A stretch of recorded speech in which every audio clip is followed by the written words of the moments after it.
பெருக்கல் வகுத்தலுக்கு கூடும் நேரம் வழி இருக்கு.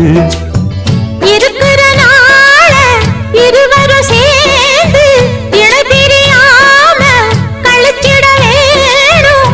ஏதோ ஏதோ சொல்ல தோணும். அட உன்னோட உன்னான மூணாகும். அது இப்போதும் எப்போதும் தேனாகும். பள்ளிக்கூடம் போகலாமா, அதுக்கு புத்தகத்தை வாங்கலாமா?